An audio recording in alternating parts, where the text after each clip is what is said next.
विपश्यना और quantum physics. Vipassana का संदर्भ, स्विपश्यना का वादा। एस.एन. गोयनका की विपश्यना परंपरा में निर्वाण को साधना का अंतिम लक्ष्य बताया गया है। साधक 10 दिनों तक मौन, अनुशासन और गहन ध्यान का अभ्यास करते हैं। यह पद्धति विश्वास या सिद्धांत से अधिक प्रत्यक्ष अनुभव पर बल देती है। इसलिए साधक यह अपेक्षा लेकर आते हैं कि यह साधना उन्हें दुख के पूर्ण अंत तक पहुंचा देगी। विपश्यना की शक्ति। विपश्यना का ध्यान शिविर एक अत्यंत शक्तिशाली और परिवर्तनकारी वातावरण प्रदान करता है। मौन, निश्चित दिनचर्या और समूह का सहयोग साधना को गहराई प्रदान करते हैं। शरीर और मन की प्रक्रियाओं का निरंतर अवलोकन जागरूकता को तीक्ष्ण बनाता है। अनेक साधकों के लिए यह अनुभव जीवन में गहरा परिवर्तन लाता है। विपश्यना की सीमा। अपनी अनेक शक्तियों के बावजूद एक सीमा तब दिखाई देती है जब साधक अत्यंत सूक्ष्म अवस्थाओं या श्वास निरोध के अनुभव के निकट पहुंचते हैं। ऐसे समय पर सामान्यतः उन्हें फिर से श्वास या शारीरिक संवेदनाओं पर लौटने का निर्देश दिया जाता है।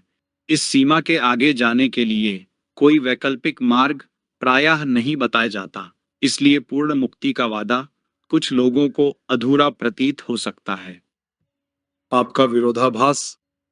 विपश्यना के साथ मेरा संबंध एक गहरे विरोधाभास से भरा हुआ है।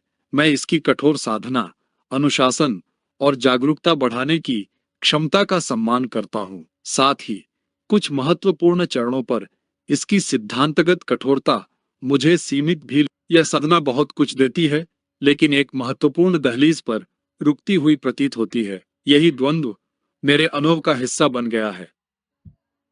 आइंस्टीन का सापेक्षता सिद्धांत, स्लद्रव्य से ऊर्जा। आइंस्टीन के प्रसिद्ध समीकरण E=mc² ने दिखाया कि द्रव्य और ऊर्जा एक दूसरे में परिवर्तित हो सकते हैं। जो वस्तुएं हमें ठोस दिखाई देती हैं, वे वास्तव में ऊर्जा का ही एक रूप है। विपश्यना में भंगा के अनुभव के दौरान शरीर कंपन और ऊर्जा के रूप में अनुभव होने लगता है। इस दृष्टि से यह अनुभव सापेक्षता सिद्धांत की याद दिलाता है। विपश्यना का ऊर्जा क्षेत्र। जब ध्यान गहरा होता है, तब शरीर का ठोस अनुभव धीरे धीरे कम होने लगता है। उसकी जगह सूक्ष्म कंपन और प्रवाह का अनुभव होने लगता है। साधक शरीर को एक गतिशील ऊर्जा क्षेत्र के रूप में अनुभव कर सकता है। इस प्रकार भंग का अनुभव आधुनिक भौतिकी की कुछ अवधारणाओं से मिलता जुलता प्रतीत होता है। पर्यवेक्षक की समस्या। भौतिकी एक महत्वपूर्ण प्रश्न पूछती है, ऊर्जा और परिवर्तन को देखने वाला कौन है? यही प्रश्न विपश्यना में भी उठता है। जब शरीर कंपन में विलीन होता हुआ दिखाई देता है, तब भी कोई जागरूकता उसे देखती हुई प्रतीत होती है। यह दृष्टा या देखने वाले की अनुभूति एक गहरी चुनौती प्रस्तुत करती है। Please like, subscribe, your comments. अनात्मा की चुनौती। बुद्ध ने अनात्मा का सिद्धांत दिया, जिसके अनुसार कोई स्थायी आत्मा या दृष्टा नहीं है। भंग का अनुभव शरीर और संवेदनाओं की अस्थिरता को दिखाता है, लेकिन देखने वाले की अनुभूति फिर भी बनी रह सकती है। बौद्ध दृष्टि के अनुसार अंतिम निर्वाण में इस सूक्ष्म दृष्टा का भी लय हो जाता है, इसलिए अनात्मा की समझ भंग के अनुभव से भी आगे जाती है। श्रोडिंगर की बिल्ली का विरोधाभास। श्रोडिंगर के प्रसिद्ध विचार प्रयोग में बिल्ली को एक साथ जीवित और मृत दोनों माना जाता है। ये क्वांटम जगत की विचित्र प्रकृति को दर्शाता है। कई संभावनाएं एक साथ मौजूद रह सकती हैं। अवलोकन होने पर ही एक वास्तविकता सामने आती है। विपश्यना की बिल्ली। विपश्यना को भी एक विरोधाभास के रूप में देखा जा सकता है। एक ओर यह अत्यंत शक्तिशाली और परिवर्तनकारी साधना है, दूसरी ओर कुछ अनुभवात्मक सीमाओं पर यह रुकती हुई प्रतीत होती है। दोनों दृष्टिकोण एक साथ सत्य हो सकते हैं। अंततः व्यक्तिगत अनुभव ही निर्णय करता है कि कौन सा पक्ष अधिक महत्वपूर्ण है। प्रेम जीवित। विपश्यना का मौन, अनुशासन और गहराई साधक को आंतरिक शक्ति प्रदान करते हैं। यह जागरूकता, संतुलन और आत्म समझ को बढ़ाती है। इस दृष्टि से विपश्यना श्रोडिंगर की जीवित बिल्ली के समान है। इसकी परिवर्तनकारी शक्ति प्रेम और सम्मान को जन्म देती है। घृणा, मृत। दूसरी ओर श्वास निरोध के बाद के अनुभवों की खोज न होना कुछ साधकों में असंतोष उत्पन्न कर सकता है। जब बार बार साधक को पहले से ज्ञात अभ्यासों की ओर लौटाया जाता है, तब आगे बढ़ने की संभावना सीमित लग सकती है। इस दृष्टि से विपश्यना श्रोडिंगर की मृत बिल्ली जैसी प्रतीत होती है। यही अनुभव आलोचना या असंतोष को जन्म देता है। बोहर और पूरकता। बोहर का सिद्धांत।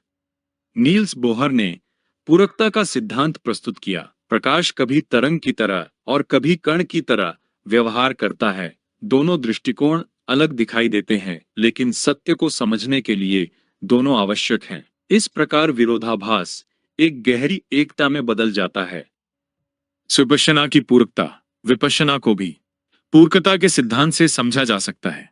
एक ओर यह अनुभव प्रवाह और परिवर्तन की तरंग है, दूसरी ओर संरचना और अनुशासन का कण है। दोनों पक्ष मिलकर ही इसकी संपूर्णता को प्रकट करते हैं। विरोधाभास यहां पूरकता बन जाता है। प्रेम एक तरंग के रूप में। विपश्यना के प्रति प्रेम एक तरंग की तरह फैलता है। यह मौन, अनुशासन और गहन अनुभवों से उत्पन्न होता है। यह जीवन के विभिन्न पहलुओं को जोड़ता है और सीमाओं से परे जाता है। इस प्रकार प्रेम पूरक सत्य का एक पक्ष बन जाता है। घृणा एक कण के रूप में। विपश्यना के प्रति आलोचना या असंतोष एक कण की तरह स्पष्ट और केंद्रित होता है। यह उसकी सीमाओं, कठोरता और अनुत्तरित प्रश्नों की ओर संकेत करता है। ये चिंताएं भी वास्तविक हैं और इन्हें अनदेखा नहीं किया जा सकता। पूरकता की दृष्टि से यह भी बड़े सत्य का एक हिस्सा है। हाइजेनबर्ग और अनिश्चितता। अनिश्चितता का सिद्धांत। हाइजेनबर्ग के अनिश्चितता सिद्धांत के अनुसार किसी प्रणाली के कुछ गुणों को एक साथ पूर्ण रूप से नहीं जाना जा सकता। पूर्ण निश्चितता संभव नहीं है। वास्तविकता के भीतर एक स्वाभाविक अनिश्चितता मौजूद है। इसलिए अनिश्चितता केवल ज्ञान की सीमा नहीं, बल्कि अस्तित्व की एक विशेषता है। विपश्यना की अनिश्चितता। विपश्यना के प्रति मेरा अनुभव भी इसी प्रकार की अनिश्चितता रखता है। कभी मैं इसकी परिवर्तनकारी शक्ति के लिए गहरा सम्मान अनुभव करता हूँ, कभी इसकी सीमाओं के कारण असंतोष महसूस करता हूँ। इनमें से कोई भी दृष्टिकोण पूर्ण नहीं है। दोनों के बीच का यह द्वंद्व बना रहता है। निर्वाण की दहलीज। ध्यान की अत्यंत गहरी अवस्थाओं में शरीर का अनुभव पूरी तरह समाप्त हो सकता है। फिर भी ऐसा लग सकता है कि कोई जागरूकता अभी भी सब कुछ देख रही है।